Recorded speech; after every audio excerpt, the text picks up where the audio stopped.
Welcome to this explainer, where we're going to break down the mechanics behind one of the most polarizing and wildly successful novels of the 21st century.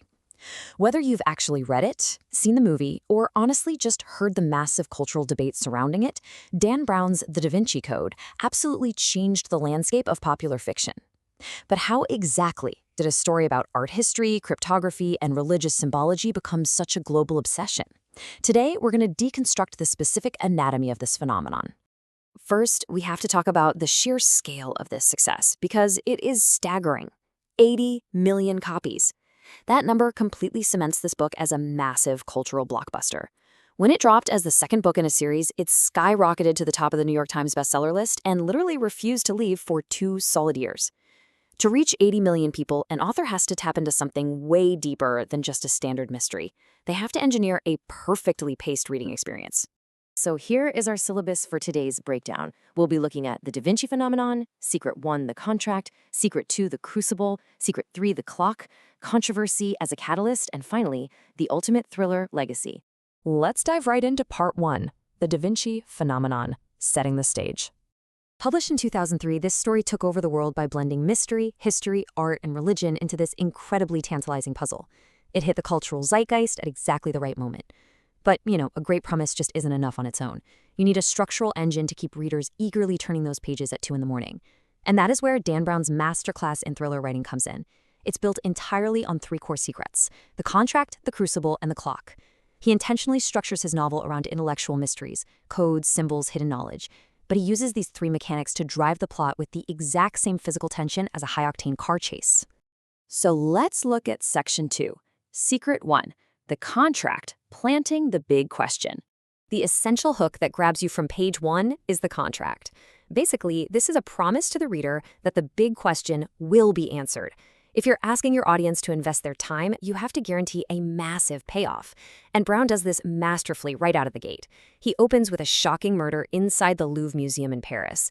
The museum's curator, Jacques Saunière, is killed, but in his final moments, he leaves behind cryptic clues written in his own blood. He even poses his body like Leonardo's Vitruvian Man. This instantly makes a concrete, bloody promise to you: stick with me, and we are going to reveal a world-altering secret together. And this setup brilliantly illustrates how the contract is sustained, using recognizable real-world symbols to tease that ultimate revelation. Throughout the book, Brown weaves an intricate tapestry of symbols we all know. The Vitruvian Man is the key crime scene clue. The Last Supper supposedly contains hidden messages. The pentacle was used to represent goddess worship, and the famous Fibonacci sequence acts as a numerical code embedded right in the art.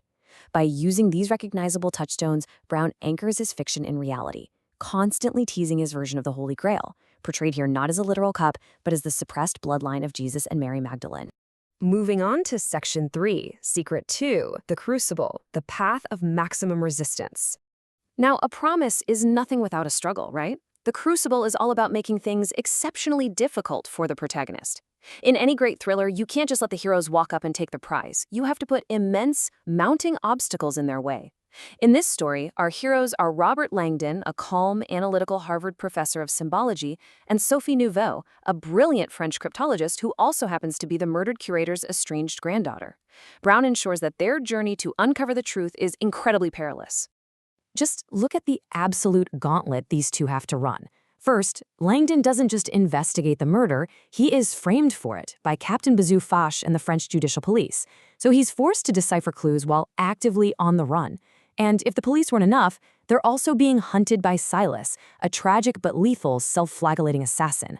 Finally, they're entangled in a ruthless, shadowy conspiracy involving a clandestine society called the Priory of Sion. This layered crucible creates relentless physical tension. Everywhere Langdon and Nouveau turn, the stakes get higher and the danger gets way closer. Which brings us to Section 4, Secret 3, the clock, the relentless countdown. To keep us riveted through all of this, Brown injects a final, vital ingredient.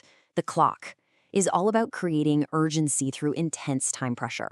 This is the secret sauce that takes a novel about art history and ancient texts and turns it into a blockbuster. By forcing the characters to solve these deep intellectual mysteries under extreme time constraints, the code-breaking feels exactly like a high-speed action sequence. As a reader, you literally feel the anxiety of time running out. Check out how this builds across the narrative to create that breathless pacing. At minute 1, boom, we have a shocking murder in the Louvre. By hour 2, Langdon realizes he's framed, triggering a desperate escape. By hour 12, an almost real-time chase across France and England is unfolding. And by hour 24, time is entirely running out as they zero in on ancient hidden knowledge. Every single hour demands a new code cracked or a new location escaped before the authorities or the assassins catch up. It's a keep you on the edge of your seat style of writing that practically forces you to say, okay, just one more chapter. Section 5. Controversy as a catalyst, fueling the fire. Now, as brilliant as those suspense mechanics were, they alone didn't sell 80 million copies. The book's polarizing premise triggered a massive, real-world cultural response. Brown prefaced his fiction by boldly declaring that everything contained within the novel regarding art, architecture, and secret rituals was based in fact. Well, in immediate response, those claims were vigorously challenged. Over 50 nonfiction books were published specifically to debunk the novel's religious and historical claims. It was an intense clash between a wonderfully crafted, plausible-feeling conspiracy theory and those rushing to defend historical and theological accuracy. The sheer scale of the backlash was unprecedented for a modern thriller. Some religious groups literally called for boycotts. There was sharp criticism from the Catholic Church over what they saw as major theological misrepresentations. Art historians, architects, and geographers scrutinized every single detail for errors. Brown and this publisher even faced a high-profile plagiarism lawsuit in London in 2006, which, by the way, Brown ultimately won. But here's the fascinating part. All of this widespread controversy inadvertently acted as incredible marketing. The more the global public debated the historical inaccuracies and the passionate responses from religious institutions, the more people rushed out to buy the book just to see what all the fuss was about. Finally, Section 6, the ultimate thriller legacy, changing popular fiction. So what's our ultimate takeaway from analyzing this literary phenomenon? By grounding his fast-paced formula in real, famous locations, actual museums, actual churches, and majestic castles, and turning classic art like the Mona Lisa into cryptic puzzles, Brown achieved something remarkable. He made readers feel as though they were right there in the ancient underground crypts alongside the protagonists. He essentially transformed Leonardo da Vinci's paintings from static museum pieces into dynamic containers of deep philosophy and secrets, where every single detail had a deeper meaning just waiting to be decoded. And despite all the friction and the boycotts, our source material highlights that the book prompted massive reflection. For many, it served as, quote, a rich opportunity for discernment and discussion about the truths of the Christian faith. It tapped into a profound human desire to search for the unknown, to challenge the manipulation of knowledge, and it genuinely sparked a global conversation about the importance of independent thinking in matters of faith and history. We'll leave you with this final thought to chew on. Does a masterfully crafted thriller have a responsibility to historical accuracy, or is the illusion of truth simply the ultimate tool for suspense? Is a story like this dangerous, or is it just the absolute pinnacle of entertainment? The answer might just depend on whether you're focusing on the facts or on the brilliance of the contract, the crucible, and the clock. Thanks so much for joining us as we unpacked this incredible explainer today.